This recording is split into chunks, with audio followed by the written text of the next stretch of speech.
welcome to the Renaissance English History Podcast. This is episode 69, and it was a joint podcast, a chat episode with James Bolton of the Queens of England podcast. It's a fantastic podcast. If you haven't discovered it yet, you totally should check it out. He's moving into the Tudor period now, and so we had a little chat about Catherine of Aragon. And it was really great to speak with him, and I really appreciated that. So this is our conversation about Catherine. We mostly agree. So it might be a bit boring just listening to us agree with each other, but it was a fun chat. Just a quick reminder that this show is a proud member of the Agora Podcast Network. For more information on the Agora Podcast Network, check out agorapodcastnetwork.com. You can go there to discover all the great podcasts that are part of the network and find a new favorite. And also all of the links to things we talk about, links to James's podcast, everything like that are available on englandcast.com, where you can also sign up for my mailing list, which gets you book giveaways and all kinds of fun things like that. So do go to englandcast.com and check that out. So now we'll jump right into the conversation with James. And we started in a very British way by talking about the weather. Cool. So I'm here with Heather Tesco of the Renaissance English History Podcast. Heather, how are you today? You know, I am great. How are you doing, James? No, it could be better. It's all grey outside, damp, wet, English. Well, it's snowing here in Pennsylvania. I'm in Pennsylvania right now with my family, and it's snowing. So we can both complain about being cold. Yeah, well, the thing is, it's never cold when it rains here. It's warmer. It's when the weather's beautiful, it freezes your butt off. It's never great. It's always something to complain about. Mm-hmm. Yeah. Well, that's very British, isn't it? Yeah. So after we got a nice British introduction of talking about the weather out of the way, let's move on to the history. All right. Well, poor Catherine of Aragon, having been raised in Spain, she probably would have been complaining about the weather quite a lot as well, huh? Yeah, well, you've already got me on a sidetrack. One of the, I used to study Scottish history, and the number of times you get a foreign princess sent over to Scotland and she dies within 8 weeks, I'm sure just because of the weather. Didn't so much get that in England. But as you say, we're here to talk about Catherine. As my listeners will know, I just spent a exorbitant amount of time talking about her, more time than I've talked about anyone in my entire life. And I try to keep my own sort of views, my own sort of opinions, my own wild theories of the women that I cover, all the queens, sort of to myself. I try not to be too crazy, but I thought now's the time to be crazy. And who better to go be crazy with than the foremost podcasting expert in Tudor history? So I suppose my first question is, what do you think about Catherine? Where does she rank for you in Tudor Queen lore? Well, where does she rank? You know, I think she's not my favorite of Henry's wives. I have to say, Anne of Cleves is my absolute favorite of Henry's wives. But in terms of who she is, you know, I think you mentioned it one time. There's this, I think with Anne Boleyn too. There's this idea of either villainizing her or making her into a victim of some sort, like she was this hot-headed person who, you know, should have given in, but poor her, or at the same time turning her into this like feminist hero.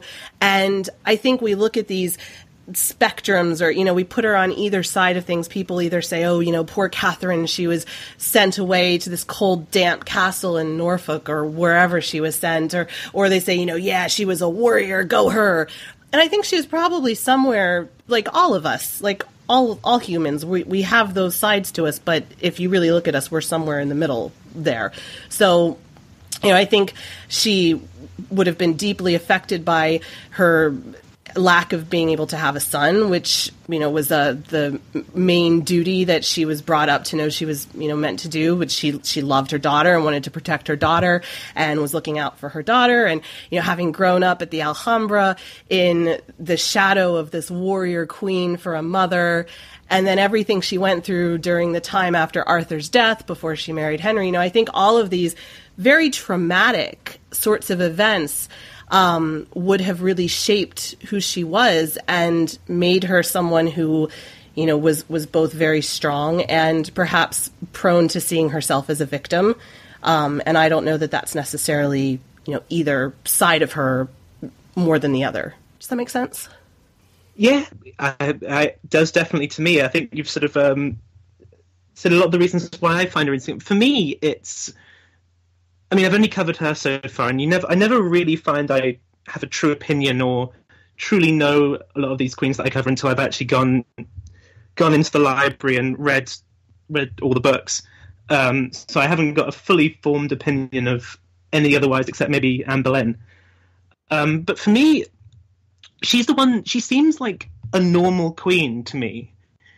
She reigned for 20 years. She does all the normal queenly things.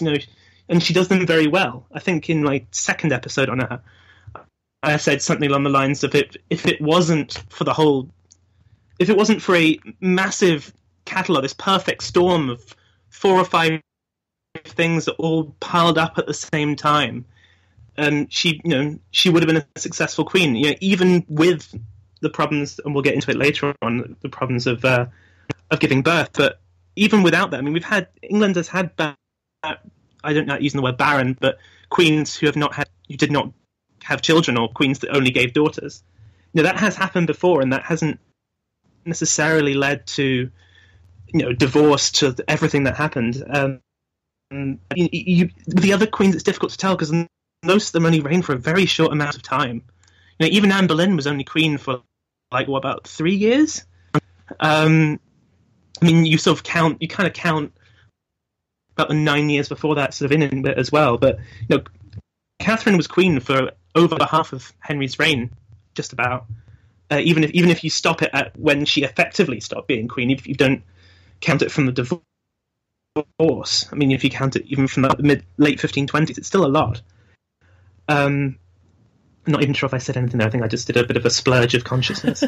But I don't want to rank them yet, because I think I'm going to sort of do a big episode at the end where I'm going to do that. But yeah. So you mentioned the family growing up in the Alhambra having Isabella of Castile for a mother, and so mentioned that she grew up in a nice warm place. So unlike most of Henry's queens, barring Anne of Cleves, they were domestic, which is very unusual. But actually, in the previous decades, the sort of marrying domestically became a bit more common.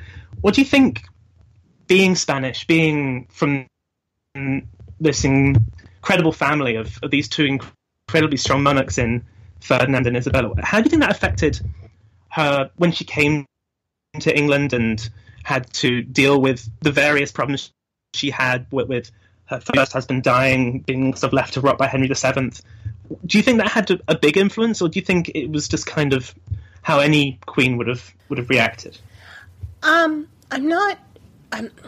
think it affected her later with protecting her daughter's rights. To me, that seems like, it's interesting that both her and her sister Juana Juana was put aside and, wasn't allowed to get her inheritance. And it's interesting to me that both of these daughters had a mother who was an independent sovereign, reigned on her own, not through her husband. And they would have seen that it wasn't that big of a deal for a woman to reign on her own. It wasn't like in England. It was different because, as you said when we were chatting, that the only time this was tried before was with Matilda and Stephen, and it all went very, very badly when Matilda was trying to press her claim in the 12th century. But it's interesting for me seeing how I think for Catherine it wouldn't have been that outrageous to think, well, okay, I haven't given a son, but I have, he has an heir, he has Mary, and she can reign on her own, and, what's the big deal with that? So I think that would have probably shaped her, having seen her mother successfully reigning on her own, and, more than successfully, recapturing Spain and, uniting Spain finally, and, expelling the Moors and everything like that. And at the same time, I think, unlike some of the domestic wives, unlike really any of the domestic wives, she was bred to be a queen. So she knew her role. She had a sense of her own importance and her own kind of worth as a queen. And, there was always that sense of like being regal, and it's funny because I have this other podcast, Watching the Tudors, where my husband and I rewatch the Tudors and we talk about what was true and what wasn't. And there's all these scenes in the Tudors where, Catherine, early on when Anne's first rising, like says things to her and calls her a whore and all this. I don't think Catherine would have stooped to that level. Catherine was the daughter of Isabella. She's not going to stoop to making petty conversation with a lady in waiting. Like, that's just, I don't see that very much in her character. I don't know. So to me, she was, very proud, and that would have come from being raised with this warrior personality around her, and just realizing that she was bred to be a queen, and she was bred differently than, normal people. She was raised to go away from her family and leave her family and go rule another country. And you see that very early on with her stepping into, with taking control when Henry was in France and was at 1513, the Battle of Flodden. And, she didn't necessarily lead an army, but she was a very successful regent, and he trusted her like that I don't think he would have trusted Anne Boleyn or Catherine Howard in the same sort of way. That was a long answer to a short question. What do you think? Well, I think I didn't, when I first went into this, I mean, like all English school children who did history a lot, I was sort of bred on an education of Tudors and Nazis, and so I did covered the Catherine and Anne a lot, and all of them really. And the one thing you don't tend to do in a normal, because I think most countries, they tend to be quite parochial with their history. They tend to think that their countries are in a vacuum, and so you only sort of study English history, and you also only study English history in England. So you think that Catherine of Aragon kind of was born when she came over to England in, I can't remember, about 1501, I think. And so you don't sort of study her, where she was born, how she was born. So I found it really interesting studying that. And I mean, you were right, she was meant to be a queen, bred to be a queen. Her mother was a regnant queen. I think both. I tend to go with English, or Juana or Joanna, as I tend to call her, was a regnant-ish queen of Spain. She was supposed to be, but she was kind of really, her husband, I think, was really in charge. And then I think she had two other sisters who were both Queen of Portugal. I think, if I recall. I really should have looked back at my own research before I did this. But you have this. I mean, Castile, a bit like England, is this. I mean, Castile's been around for a long time, and it isn't quite Spain yet, but it is kind of this sort of new dynasty in a way. But it is this incredibly dignified sort of crown on the up, whereas sort of the Tudors are very much starting from the bottom, from the very beginning. And you have this incredibly noble family, and I think that has to, the word that I don't think I actually used it. The word I keep thinking of with Catherine is sort of dignified. She has this dignity. And I think it's interesting what you were saying with sort of her seeing Anne Boleyn as beneath her, or at least beneath her dignity. And I think it's very that kind of sense of honor, that sense of her own place, her own importance, is not something it's very easy to identify with. This sort of very hierarchical sense of that, and I called her, I use the word obstinate a lot, which I'm not totally wild about, because I think it's a little bit gendered in a way. It's a bit like using the word bossy. No one calls a man bossy. Right.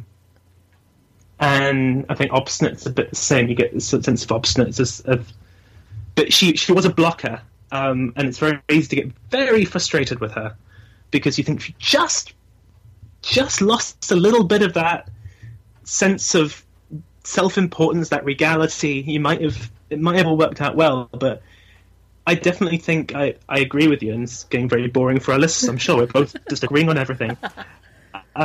She had this this sense of that she was meant to be a queen, she was born to be a queen, and she has this sense from all her family. And then you have this sense of later on she was the queen. Everyone agreed she was the queen, and then it all all went horribly wrong. Yeah. And speaking of all going horribly wrong, that's an unusually good segue. Without wanting to get too graphically into the detail, I want to talk about her virginity. Because, again, I didn't really want to...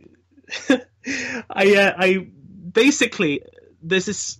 When you read the secondary literature, the books, you find often the big historians that tend to kind of avoid it because it's entirely speculative and unknowable. And then you get some more of the popular authors, some of the more readable books, sort of either hedge their bets as well or decide that they're going to go for it and have an opinion. And so I'm going to ask you to put your neck on the line here. And don't worry, my neck's right there with you, but I'm going to, you first. Okay, all right. My neck is, I think she was a virgin.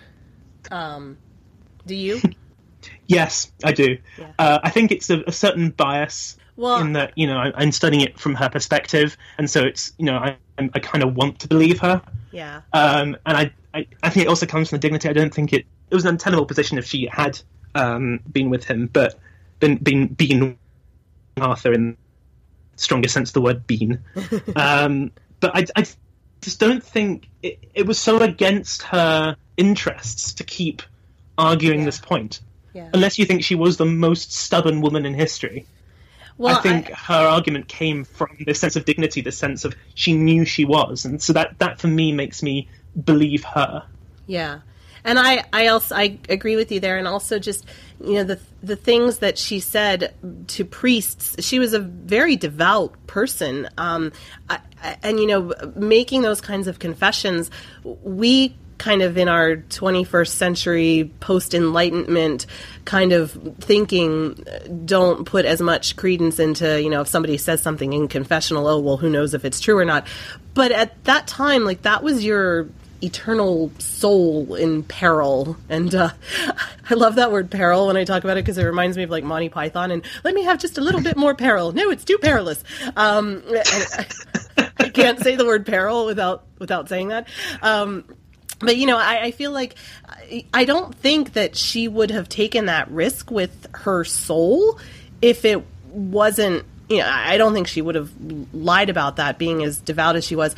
Also, Arthur was quite sick. I don't know, to me, him coming out and boasting in the morning that he'd been to Spain, he was very thirsty because he'd been to Spain the night before. I mean, that's just that's just what teenagers do. That doesn't say anything. That just means he was boasting. And in fact, that would actually, being a pop psychologist of a 16-year-old boy, which I have absolutely no experience of, so I really am just talking out of my head here. But it seems like that might be a little bit more trying to prove something, and it would actually lean more in favor of her not having had sex with him because he had to go out and make that boast about it. I don't know. Then you're really getting deep.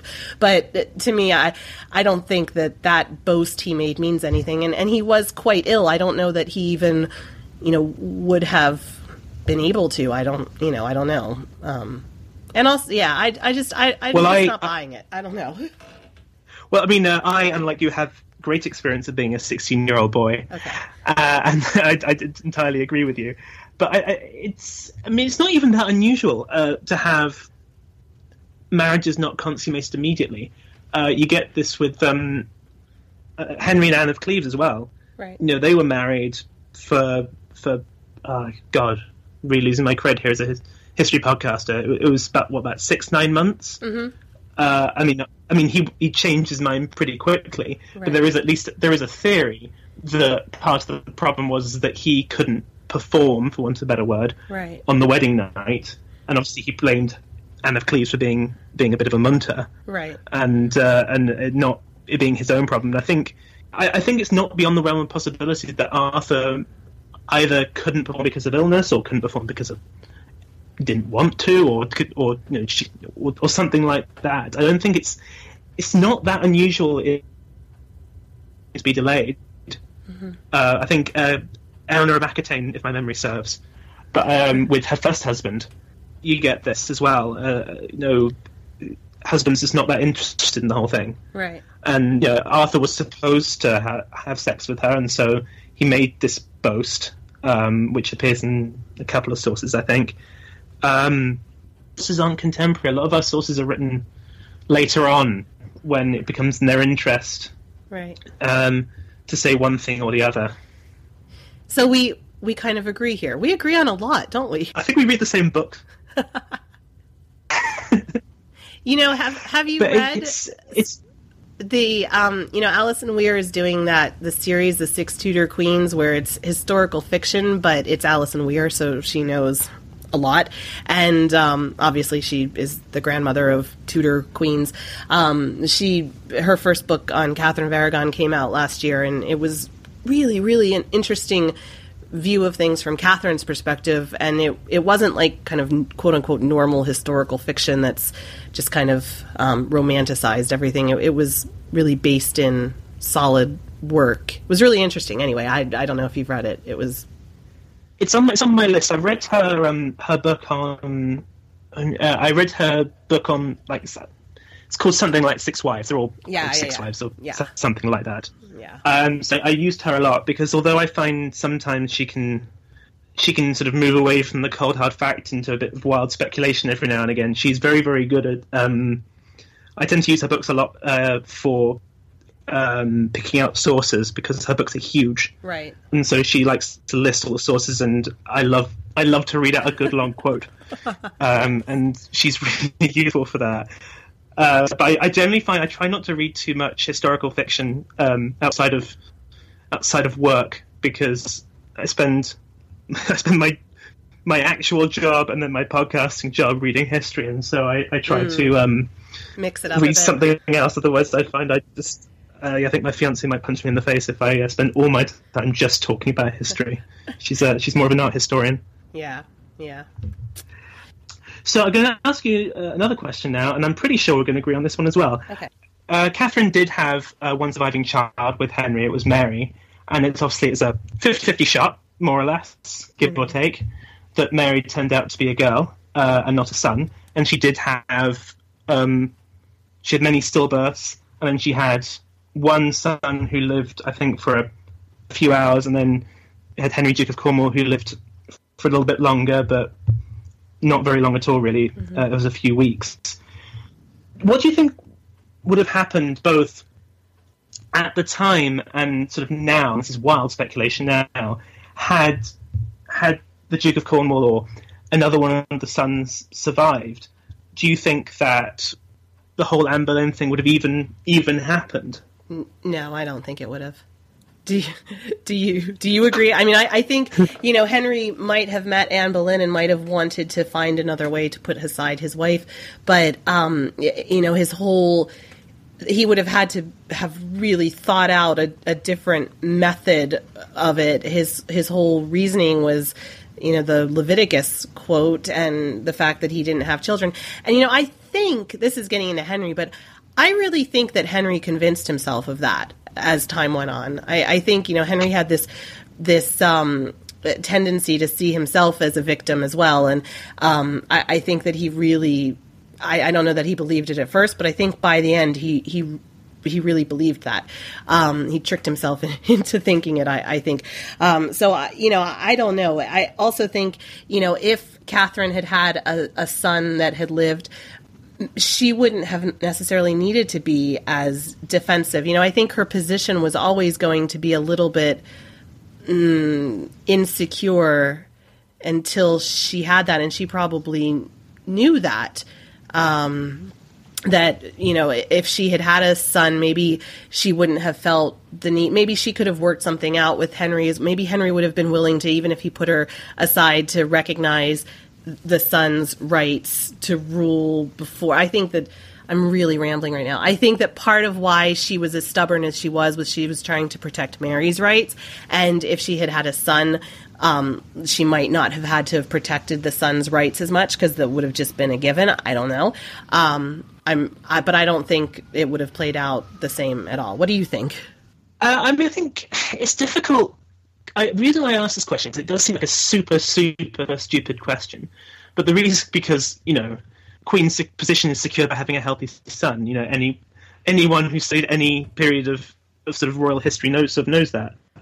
But the reason why I ask is I don't want to talk too much about Anne Boleyn because I want to keep this fairly focused on Catherine. But you have this view that people tend to have of Anne Boleyn, and you get this a lot of the time in TV shows like The Tudors, is Anne Boleyn's this seductress, this unstoppable sexual force of nature that Henry never stood a chance once Anne got her claws into him.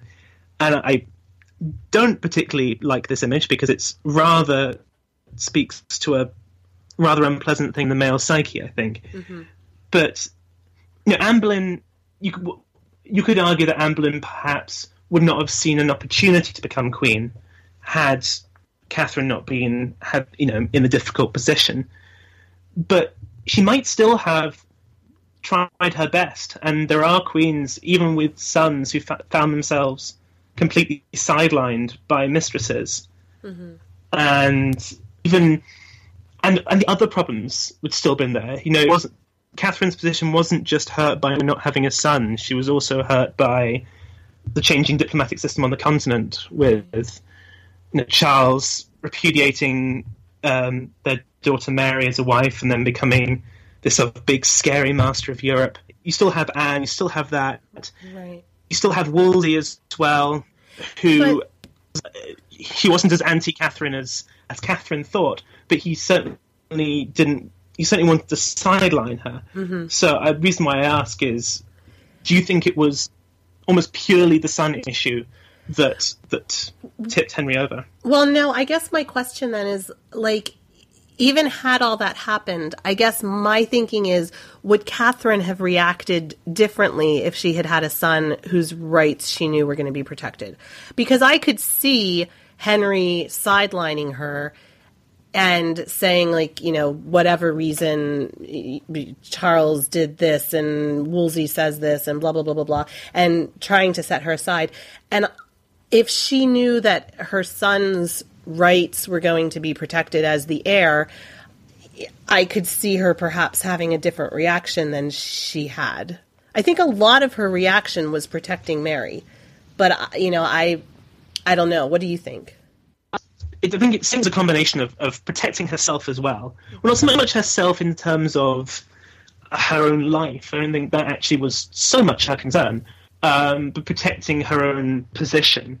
Mm-hmm. Protecting the fact that, she was married before God. She was made queen in a religious ceremony. And so she was kind of protecting that in as much as anything, and also protecting her, Mary's legitimacy. But I do think it's very easy to say, if she just had a son, everything would have been hunky-dory. I don't think that is the case. I think if she'd had a son, I think she probably would have died if she had died at the same time, died a queen and died Henry's wife. But I don't think she would have been the same queen she was in the 1510s. Mm-hmm. Ruling England while Henry was abroad. Sending troops to Flodden, serving almost alongside the actual ambassadors as her father and then her nephew's representative. And of course, she did actually serve as an ambassador very early on. And so that's, I think it's, Catherine, I don't think would have had a particularly great time in the 1520s and 30s, even if she had had one or two sons, I guess is my view. Yeah. Yeah, I can see that. Okay, and then finally, we've sort of touched upon this again already, because all things are connected. I mentioned earlier that I find sometimes Catherine an incredibly frustrating woman, because she is she's so set. She's the immovable object. She won't give in on anything. She won't compromise. And, it did hurt her very much. It hurt her long term. If she had given in to Henry's demands, in the first or second time of asking, she could have lived out a very comfortable life. Mary would have been disinherited, but she would have been not disinherited as such, but she wouldn't never become a queen. But she still, I imagine, would have been given a title, given a nice marriage, and lived out a very nice life. Mm-hmm. And the obvious comparison to make here is with Anne of Cleves, Right. who you've already mentioned as your personal fave. So do you want to sort of maybe sort of compare the two different reactions to being rejected by Henry? Well, I think you couldn't really. Catherine was experiencing it for the first time. Anne had Catherine's experience to look at and to learn from, so Anne was able to recognize very early that she was not going to win this battle, and I don't think that Catherine knew that, even until the end. But something that I would like to hear your opinion about as well is, I feel like until the very end, Catherine didn't blame Henry. She blamed all of his advisors, the people who were telling him this, and Anne Boleyn and Wolsey and all the different people. The last letter to him that says, this above all else, my eyes desire to see you before anything else, and in her letter on her deathbed that she wrote to him. And, even if that's not completely 100% true, it does seem like she was almost blind to him and his faults. I think that's something that can happen when you marry somebody. I've been married for 10 years, and I still see my husband as the 26-year-old guy he was when I met him, and hopefully he still sees me as the 20-something that I was when he met me. But I think you can, after you're with somebody for that long, you can be blinded to their faults and to the changes that have happened to them, and it's easier for yourself from a psychological perspective to blame somebody else. And I think that she blamed his advisors until the end. And I think Anne was able to look at things without that emotional baggage and just look at things much more pragmatically and see, okay, this is how this is, and I'm not going to win this one. So I think it made it a lot easier for her emotionally, and she had less to lose, really. But I think also the Anne example does show that Henry could be very generous if he got his way. Like, if you didn't challenge him, he was fine. It was her obstinacy that drove him so crazy. So I'm interested to hear what you think about how she felt about him until the end, and what may have been different. Well, I think also Anne of Cleves, she had the example of Catherine, but I think almost more importantly, she had the example of Anne Boleyn to kind of bear both. But the example of Catherine shows that Henry was not above kind of neglecting his wife to death, whereas Anne Boleyn showed he had no objection to killing his wife to death. Right. I'm always very, very suspicious when people, you see in the sources, people will say, oh, these people weren't blaming the king, they were blaming advisors, because it's the intelligent, you see this with the Peasants' Revolt, you see it in the Russian Revolution, you see it all through history. When you have a monarch, everyone's always blaming the advisors and never the monarch. Right. And so, because it's the way out, you want to give, if you want the king to do something, you don't say, I think you made this terrible decision. I think you are killing us all. Right. You say, you're great. You're great. You're really great. You're like God great. Yeah. But it's your advisor. It's well, then Wolsey. That's what all of the rebellions, like the peasant or the Pilgrimage of Grace, wasn't against Henry. It was against the Protestant advisors who were, advising him and stuff. So I get that.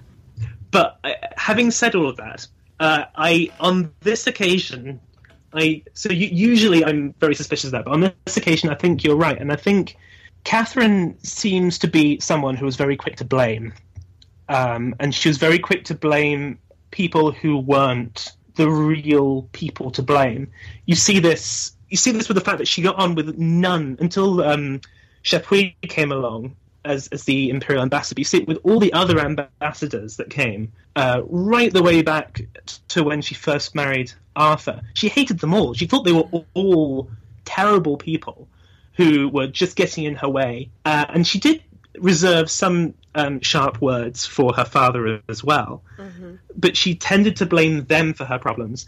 And then you see this, again, even before the whole divorce problem started, you get this problem with she never got on with Wolsey, and I think with Wolsey it was more of a power struggle. because Wolsey sort of represented the pro-France faction and Catherine was the head of the pro-Spain, pro-Empire faction. And so I think she was very quick to blame generally people who it was easier for her to blame, because I think it's very difficult for her to blame Henry, a man whom I think you can say that she loved him in a sort of Renaissance, medieval, early modern sense rather than kind of the more modern sense. I think she couldn't believe that a king would treat a queen this way. And you see it again with Henry. He has these moments. He loved to portray himself as this big, virile, masculine man. I don't know why I'm really puffing my chest out and clenching my fists here, because no one can see it. But maybe you can hear it in my voice. Yes. He loved to be this man of action, this sporting man, this Renaissance prince.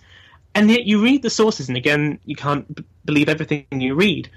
But you see this man browbeaten by these two, incredibly forceful, strong women, very, very different women, Catherine and Anne Boleyn. But you can't really compete with them. And because he's kind of enthralled to them both, and I think intimidated by them both, he comes across sometimes as very weak. And so it's sort of, I can see why Catherine would think that Henry was being misled, because he often comes across as being someone who could be persuaded of things. Mm-hmm. And so I think that'll be my answer to the question before I spend another 5 minutes rambling. It's interesting. We agree on quite a lot about her, don't we? I think, to be honest, there's quite, unlike with Anne Boleyn, I think there is quite a historical consensus nowadays on Catherine. Mm-hmm. I think the modern trend, without wanting to get too deep into historiography, because I know that bores people, and it sure did bore me when I studied history, but we're now in this, you don't have this sort of big debate over her. I think you now definitely see what I call the feminist school of sort of at least historical commentary, if not like true nerdy academic historical discourse, which was sort of talking about this about 10, 15 years ago, as usual popular history is usually about 10 years behind. Yeah. We now like to see, I think it's gone almost too far sometimes in that we like to see everything that the queen does or the woman does as this positive, strong thing. And so even when they make a bad decision, we sort of praise it and say that was a great decision there. It was just that she was thwarted by the man. Mm-hmm. Mm-hmm. But I think we're in this school now where we're kind of recognizing that this view of Catherine the victim is not really satisfactory. Yeah. Just thinking of her as the classic jilted woman. Yeah. Because it's a really easy caricature. It's so ubiquitous in culture to have, the wronged woman by, the husband, the powerful husband and his mistress. It's such an easy thing to put in a box and say, this is what happened. And I think now the general consensus amongst people who've done, like you and I have spent a lot of time reading about this, and the people who spent a lot of time writing about it, is this more complete, holistic view of Catherine, which sees her as... And then you start to pick everything out and you say, oh, actually, she was pretty extraordinary. Mm-hmm. Yeah. Yeah, she was a pretty... Well, it's easy with history to want to look back and put things in easy to understand box. It's easy with anything. It's what we want to do, is take something and put it in the box that we know. And we know the narrative of the wronged, jilted woman, and we also know the narrative of the really strong woman. And, nobody fits any one box or any two boxes perfectly. We're all a spectrum. And from 500 years later, it's easy to go back and say, okay, well, this is the narrative. But I think you're right. More and more people now are seeing it as a spectrum. Yeah, and it's completely wrong to say. There's a question I have not asked, which I've heard asked before, which is, was Catherine of Aragon a feminist? And I always say you can't really use that word, feminism. I don't think you can even start to use that word until about the 20th century, because it's a word that she would not have understood. It's a concept she would not have understood. The broad sentiments of it, maybe, but like the notion of female equality is something complete, as we would understand it, and which we even now don't have, is something completely foreign. So you have to. I can't remember who said this, but there's a famous quote that I've seen in a few books now, which is, the past is a foreign country. They do things differently there. And something a lot of my teachers have always said to me is, you can't think of these people as like you, because they're not. No. They thought completely differently. It's almost like talking about a different species to a certain degree. They are all human. They all had, 2 legs, two arms, and we would recognize them and probably could have a conversation with them, although I think they'd think we talked kind of weird and dressed kind of weird. Yeah. But it's just like, it's a foreign country. It's a completely foreign mindset. Yeah. And I think with that, because I've officially run out of things to say, me too. I think we'll wrap it up there. Well, I'd like to thank you very much for coming on, for being my first ever interviewee. Thank you for coming on for me too, because I'm going to put this out to my listeners. So this is great. I love your show. I think I first emailed you about a year and a half ago when you were still somewhere in the 1300s, I think. And I love your show, and so I'm really happy that we're doing something together finally. Cool. So do you want to, for your listeners, for my listeners, do you want to quickly say where they can find you in your, 3 podcasts now? No, I just have 2. So the Renaissance English History Podcast is my main podcast, and that's Englandcast, England, englandcast.com. And then I just started this Watching the Tudors, because I am shamelessly capitalizing on the popularity of the Tudors. So every week or every couple of weeks, my husband, who knows nothing about the Tudors at all, he and I watch an episode of the Tudors, and then I talk about what was true, and he asks me questions about what was true and what wasn't true. And that's also on the englandcast.com site as well. So you can get all the links and everything there. Cool. And so for tell me about where to find you then. For now, I only have the one. I'm not as prolific as Heather. I did the Queens of England podcast. It's my one and only. It's my baby.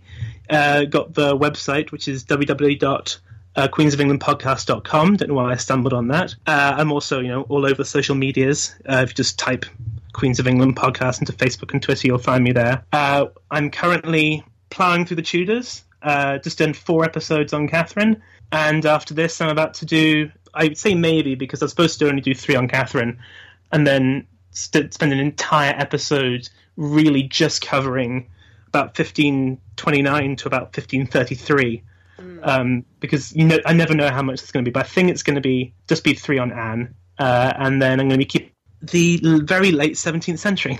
Exciting. Well, thank you so much for this. It's been so fun to talk to you. Thank you very much, and we'll definitely try and do this again soon. Hey, James, that was so much fun. Thank you. I really enjoyed that. So for more information on James's podcast, on the Alison Weir book, anything like that, go to englandcast.com, and there's show notes for this episode. Thanks so much, and I will talk with you again soon. Bye-bye. Blow, northern wind, send who may be sweating. Blow, northern wind, blow, blow, blow. Ich hatte Bord in Bauerbricht, dat soll is semlis on sea.